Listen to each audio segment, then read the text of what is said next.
पुरातत्व विभाग ने कि स्मारकों पर पिछले दिनों शुरू की गई ई टिकटिंग में फर्जीवाड़े का बड़ा खेल चल रहा है। यहां स्मारकों पर टिकटों की जब सख्ती से जांच करवाई गई तो कई जगह एक ही सीरियल की 4 टिकट तक मिले, जिसमें एक असली और 3 नकली निकली। सच बेधड़क ने टिकटिंग की शुरुआत से ही इसकी व्यवस्थाओं पर सवाल उठाए थे, मगर अधिकारियों के नजरअंदाज करने की वजह से 3 सप्ताह से भी अधिक समय से ये फर्जीवाड़ा जारी रहा। देखिए हमारी खास रिपोर्ट। सच बेधड़क का खुलासा, ई टिकटिंग में फर्जीवाड़ा। खुलासे के बाद विभाग ने दबाया मामला। ई टिकटिंग में असली नकली का खेल। एक सीरियल नंबर के 4 टिकट, टिकट में एक असली और 3 नकली। ई टिकटिंग फर्मों के इस खेल में विभाग को लाखों का नुकसान। ई टिकटिंग की शुरुआत से ही खामियों को छापा बेधड़क।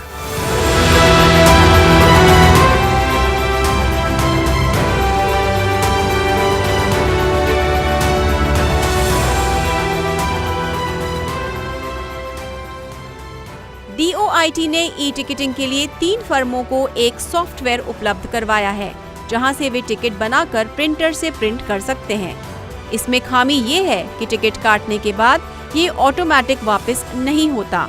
यहां से एक ही टिकट को कई बार प्रिंट किया जाता है। इसके अलावा फर्मों की ओर से स्मारकों पर कोई भी QR कोड स्कैनर मशीन नहीं लगाई गई है। स्मारकों पर लगाए गए चेकिंग करने वाले टिकट को पंच करते हैं, मगर इसमें लगे सीरियल नंबर की जांच कोई नहीं करता। हवा महल पर मिले फर्जी 4 टिकटों का एक ही नंबर 18060 है और इन पर शाम को 8:16 का समय छपा है। ई टिकटिंग के लिए फर्मों को मिला सॉफ्टवेयर।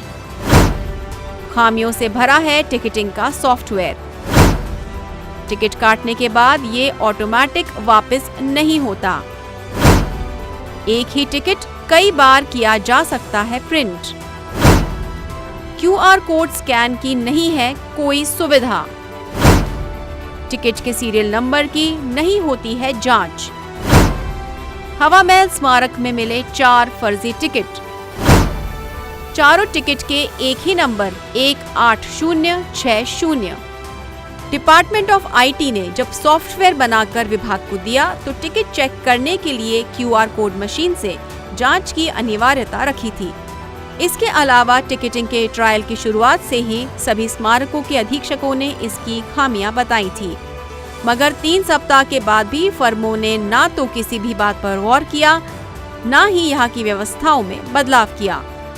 इधर 1 महीने बाद भी स्मारकों पर लगे ई टिकट के काउंटर्स पर अभी तक कंपोजिट टिकट की कोई व्यवस्था नहीं है।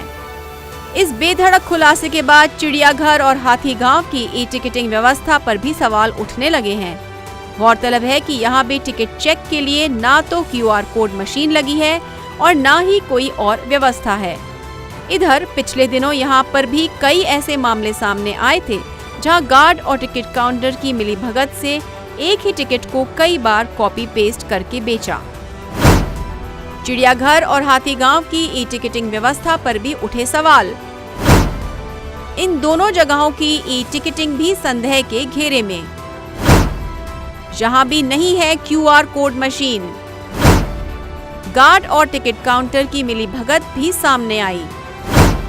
एक ही टिकट को कई बार कॉपी पेस्ट कर बेचा। इसके लिए राजधानी के हर स्मारक पर 3 फर्मों को ई टिकटिंग का ठेका दिया गया। इनमें अक्ष ऑप्टी फाइबर लिमिटेड कंपनी के साथ SVG और रमन ट्रेडर्स शामिल हैं। इन फर्मों ने स्मारकों पर बनी टिकट खिड़की पर कंप्यूटर और प्रिंटर लगा दिए।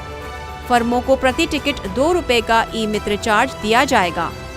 फर्मों ने 8 मई को ट्रायल शुरू किया था और फिर ये पर्यटकों को ई टिकट देने लगे। बहरहाल सच बेधड़क के इस खुलासे के बाद जिम्मेदार भी मौन है और उनसे बात करने की कोशिश की तो फोन ही काट दिया। उनका ऐसा करना किसी बड़ी मिलीभगत की ओर इशारा करता है। इनकी तरफ से जो भ्रष्टाचार का काम किया गया या फिर जो फर्जीवाड़े का काम किया गया वो एक बिल्कुल सोचने वाला है। अब विभाग को इस पूरी घटनाक्रम का पता चल चुका है, जिसके बाद विभाग ने जो है एक हाई लेवल टीम गठित की है और हाई लेवल मीटिंग बुलाई है, जिसके बाद देखना होगा कि किस तरीके से वेंडर्स पर एक्शन लिया जाता है या फिर वेंडर्स पर भी एक्शन नहीं लिया जाता, तो किस तरीके से जो यहाँ की व्यवस्थाएं हैं, पुरातत्व विभाग की जो ई टिकटिंग की व्यवस्था है, इनमें किस तरीके से सुधार किया जा सकता है। सच बेधड़क ने शुरू से ही इसके खिलाफ आवाज़ उठाई थी कि किस तरीके से ई टिकटिंग तो शुरू हो गई मगर यहाँ पर अव्यवस्थाएं साफ तौर पर देखी जा रही थी। निरंजन चौधरी, सच बेधड़क, जयपुर।